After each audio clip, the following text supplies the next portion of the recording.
¿Cuántos jugadores irán al draft de la NBA 2025? Guillermo del Pino Merilan puede ser una pedazo de sorpresa. ¿Dónde jugará Baba Miller el año que viene? Son algunas de las preguntas que responderé en el Preguntas al Aro de hoy. ¡Al lío!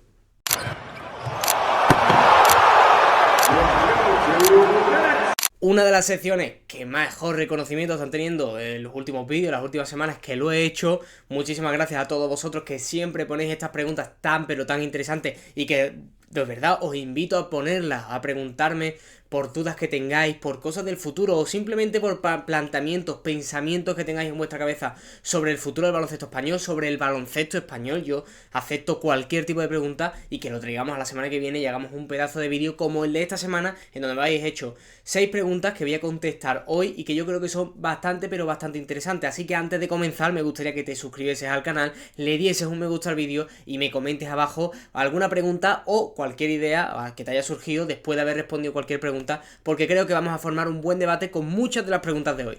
Comenzamos con la pregunta que da nombre a este vídeo de hoy, de Dean Smith 1254, que me pregunta cuántos jugadores de España crees que irán al draft y cuántos van a ser escogidos. Pues si no ocurre ninguna sorpresa, este año en el draft vamos a ver a Izan Almansa, vamos a ver a Hugo González, vamos a ver a Isaac Nogués, vamos a ver a Elyjon Ndiaye. Eso, si no hay ninguna sorpresa, serán españoles que se presentarán al draft de la NBA. La realidad es que yo creo que escogidos, parece que Hugo González, si no se baja de la lista, puede ser escogido. Izan Almansa, ojo que no pensemos que Izan Almansa, aunque no aparezca en estos mock draft, al final las posiciones 50, 51, 52, a partir del número 50, yo creo que son posiciones en donde los entrenamientos, los draft combine, las reuniones que tienen con los entrenadores son muy pero que muy importantes, e Izan es uno de los talentos que hace apenas un año era un talento de primera ronda y creo que algún franquicia se la puede jugar con él. Para mí otra sorpresa podría ser Elyjon Ndiaye, que yo creo que Elyjon Ndiaye tiene un talento y un potencial enorme, además de ser un jugador NBA que es que se te cae la baba, porque es un jugador que defensivamente puede tener bastante potencial, ofensivamente es un jugador que ya hemos visto su progreso en el tiro exterior y que puede hacer bastantes cosas, además de ser un perfil bastante 3&D, ¿no? Como nos gusta decir mucho en este mundo NBA, ¿no? Que gusta mucho el jugador que defiende y tira de 3, así que Elyjon Ndiaye sí que podría ser una sorpresa, ¿no? Para el draft de este año. E Isaac Nogués creo que no va a ser escogido, pero sí que creo que alguna franquicia de la G-League podría optar por él para darle un contrato NBA y G-League, en donde se pueda formar en G-League, y si la NBA pues le hiciese falta ese tipo de jugador, ese rol, pues llamarlo a su equipo mayor, ¿no? A su equipo NBA. Así que yo creo que así van a ser, mi opinión personal. Puede que haya muchas sorpresas, puede que caigan algunos jugadores, puede que Izan Almansa a lo mejor no haya dado el rendimiento que se espera y caiga y se salga del draft. Elyjon Ndiaye puede que pase igual, o incluso podemos ver a Isaac Nogués dentro de algún equipo al que se la juegue alguna franquicia por él.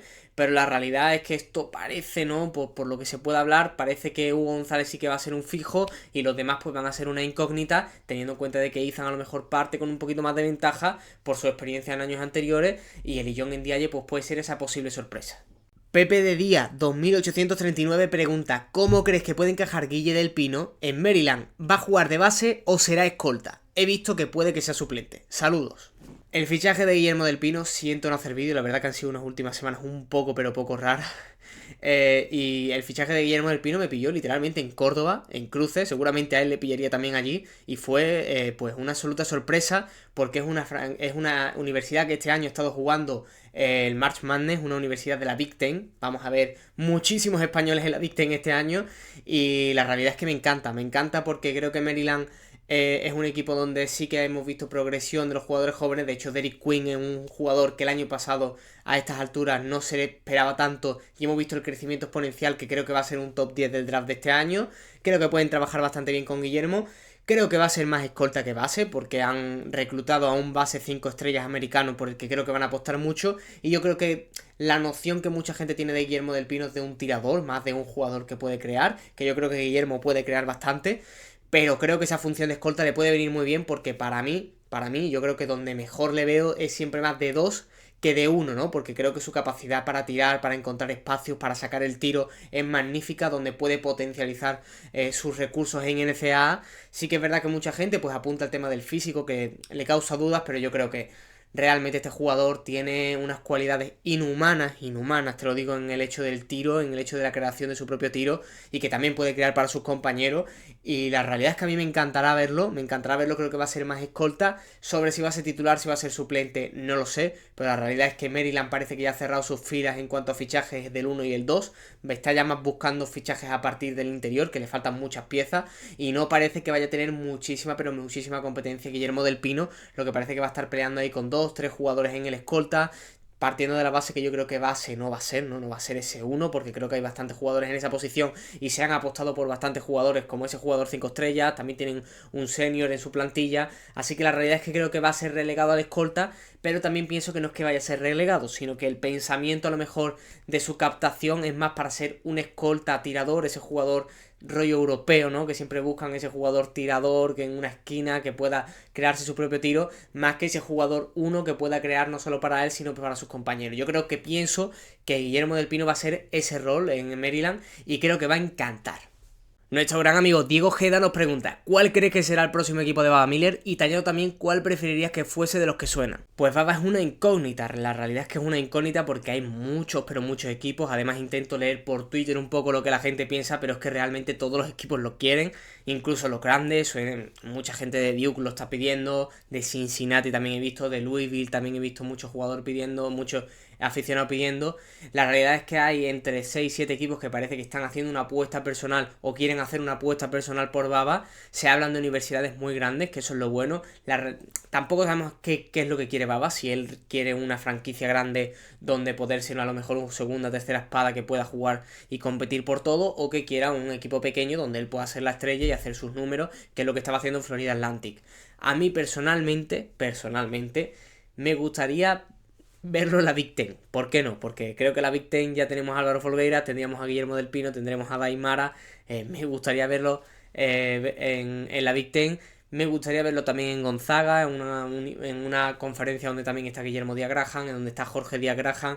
Me gustaría verlo también en esa conferencia. Y si tengo que elegir un equipo, por elegir un equipo, algún equipo de la ACC, que veo que la ACC están apostando o quieren apostar mucho por él. He visto que mucha gente de Duke lo quiere. No es Duke mi equipo favorito, la verdad, pero me gustaría, ¿por qué no?, ver a un Blue Devil español que sea Baba Miller. Me encantaría, la verdad, porque tendría ahí mucha repercusión, los partidos buenos que hiciese, todo el marketing que tiene Duke alrededor, que eso sería brillante para su futuro. Pero es una incógnita, la realidad es que es una incógnita y no te sé responder bien, sobre todo lo que hay. Sí, lo que quiero, ¿no? Lo que quiero, pues te he dicho ahí que me gustaría verlo en Big Ten, si no en la conferencia de los gemelos Díaz Graham, o verlo en la ACC, pero lo que hay no te sé decir porque la realidad es que no ha salido mucho en torno a Baba Miller. Ya Morán 1227 pregunta: el otro día vi un gráfico que ponía jugadores españoles de 2009 y 2010, este gráfico lo he visto yo también, en NBA Draft Point, en lo más alto de los talentos internacionales para el draft, ponían estos talentos 2009 y 2010.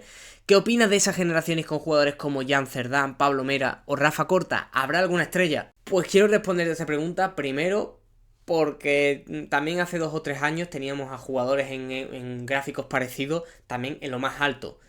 Esto te lo digo para la paciencia, ¿no? Porque es verdad que sí, que Jan Cerdán todo el mundo lo pone ya, que si en futuros drafts top 10, top 7, sí, tiene muy buena pinta, es un jugador alto, es un jugador que tiene además muchísima calidad, muchísimos recursos ofensivos, parece que es un jugador bastante inteligente y que puede, pues, maniobrar bastante bien y puede ser un jugador muy pero que muy útil, pero la realidad es que son jugadores que tienen 16 años, 15 años. Hay que tener muchísima calma. Lo vamos a ver ahora en la sub-16. Seguramente, bueno, ahora sí que lo veremos en nada en el Campeonato de España cadete. Hay que tener muchísima calma con ellos, sobre todo con ellos, porque son jugadores muy jóvenes. Pinta muy bien también Pablo Mera y Rafa Corta, los jugadores del Real Madrid de baloncesto. Son jugadores que yo los veo más a Jan Cerdán, lo veo más estrella, ¿no? Lo veo más un jugador que puede ser un 1 o incluso un 2 o un 3, pero con bastante nivel. Sí que a Pablo Mera o Rafa Corta lo veo más como jugadores complementos, pero complementos de los buenos, de los que son necesarios. A mí Pablo Mera me encanta, Pablo Mera me parece un talento impresionante. Rafa Corta también, pero Pablo Mera, no sé, le veo esa chispita que a mí me gusta ver en un jugador joven, de esas ganas, ese talento natural. No sé, me gusta muchísimo esta generación 2009-2010, pero hay que tener mucha paciencia. Algunos no tendrán ni 15 años todavía, realmente. Así que vamos a tener paciencia con estos jugadores que pintan muy bien. Seguramente ¿por qué no? Incluso aparecerán más de estas generaciones 2009-2010. Está el hermano de Larry, está el hermano de Sergio de la Rea. Habrá que esperar a que se echaba del salto porque como sea como el hermano nos vamos a cagar todos también. Pero sí, pintan muy bien estas dos generaciones. Robert Carmona hace una pregunta muy interesante, y es que pregunta que ahora que Isaac Nogués ha abierto el camino de la G-League, ¿por qué crees que no hay otros jugadores jóvenes de segunda y tercera FEP que se apuntan a ser elegidos? Es verdad que él dijo que tenía un riesgo de octubre a noviembre de ser cortados porque hay jugadores de más en pretemporada, pero creo que sigue siendo un buen escaparate y una buena experiencia si se consigue. Pues yo creo, y aquí te voy a responder con total sinceridad, es que Isaac Nogués tiene algo que iba a hacer que no lo cortasen en la vida. Y es que es un jugador que tiene una progresión impresionante, que puede tener una progresión impresionante. ¿Por qué? Porque es un jugador que en defensa ya puede pelear con los mejores, y lo hemos visto, ha sido uno de los mejores defensores de la G-League, siendo un rookie, y además su tiro es pues un tiro pues que debe mejorar muchísimo, incluso ha empezado incluso este año desde cero. O sea, te estoy diciendo que tiene una progresión ascendente impresionante. Hemos visto además rasgos de él en la creación de juego, que yo creo que hay que sacar eso también como punto positivo, porque está mejorando muchísimo no solo en crear para él, sino crear para los compañeros. Hemos visto bastantes partidos de 10 asistencia y me parece que hay que valorarlo también. Así que es un jugador que yo creo que él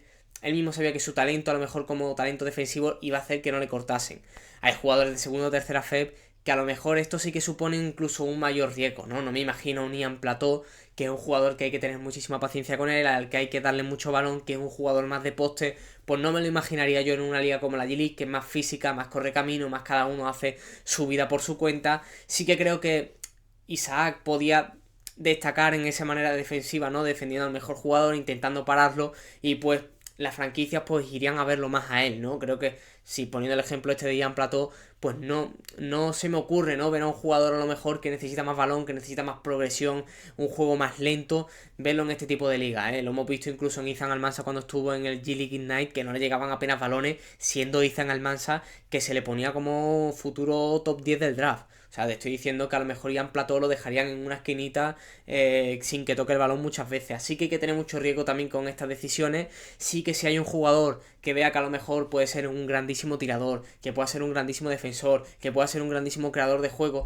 sí que se la pueda jugar. Pero un talento que todavía está verde, que todavía necesita encontrarse a sí mismo, que son muchos jugadores de que están en segunda o tercera FEP, que todavía están muy pero que muy verde, habría que tener muchísima paciencia con ello y no creo que es la mejor opción. Creo que se mantengan aquí en segunda o tercera FEP o incluso que den el salto a la universidad sería una pero muy buena opción para ello. Acabamos con mi pregunta favorita de F. Javier Sánchez 1041, que siempre hace muy buenas preguntas. Y es que nos pregunta que quiere saber si realmente los clubes de Liga Andesa tienen fe en el baloncesto de cantera y si ves peligrar el futuro de estas inversiones en talento que luego no tienen continuidad a nivel profesional en los propios equipos. ¿Tardarán mucho en darse cuenta que no les interesa invertir en esta filosofía? ¿Crees que la FEP tiene mecanismo para invertir esta inercia de alguna manera? Muchas gracias. Muchas gracias a ti porque de verdad que siempre haces muy pero que muy buenas preguntas y muy interesantes, y la realidad es que yo aquí tengo varias cosas que apuntar. La inversión que se hace en jugadores, sobre todo extranjeros, me parece una locura, porque estamos viendo que son jugadores que cuando tienen 18 años se largan, no se quedan ni con los derechos de los jugadores, muchos triunfan en NBA y es que no se acuerdan ni de la cantera en la que estuvieron, y la realidad es que creo que esta inversión, sobre todo en talento extranjero, bajará muchísimo. Que si la inversión de las canteras bajará, no, bajará en eso, en fichajes, en ir a por tal jugador australiano que es con 13 años está siendo el mejor jugador del mundo, pues seguramente eso bajará porque si luego a largo plazo no tiene rédito, vale, pero en un jugador español que es de Madrid y se apunta a la cantera del Madrid porque es muy bueno, ese jugador no va de repente a decir el Madrid, no, yo a este no lo quiero. Creo que esto no va a cambiar, creo que van a seguir optando por esta filosofía de ser una muy buena cantera, y seguramente hay equipos que les hace falta y que no solo que le hace falta, sino que también las utiliza para bien. Hemos visto en los últimos años como Valencia Basket pues está utilizando también, sacando mucha cantera, haciendo debutar a mucha cantera, que sí, que a lo mejor luego se va a NBA, que a lo mejor luego se va a NCAA, pero realmente pues lo que hace es un poco activar el orgullo, ¿no? El sentimiento por el club, el sentimiento de la cantera, y lo que hace es que muchos jugadores pues no, a lo mejor no opten por quedarse, pero sí que opten por ayudar económicamente a su club, pues haciendo que tenga que pagar algo de más a alguna universidad, y me parece que la realidad que muchos equipos lo necesitan, que muchos equipos necesitan tener una cantera de nivel para sacar jugadores, y ya no solo para sacar jugadores, sino para crear este movimiento de cantera, que se hable mucho de tu club. Y no creo que baje la inversión en cantera, sobre todo en talento nacional. Sí que creo que en talento internacional estamos pasando los límites, porque estamos viendo como canteras del Real Madrid Junior tienen 10 jugadores extranjeros, que luego no llega ninguno a profesional, porque el que es bueno se va a NCA y el que no es bueno se vuelve a su país.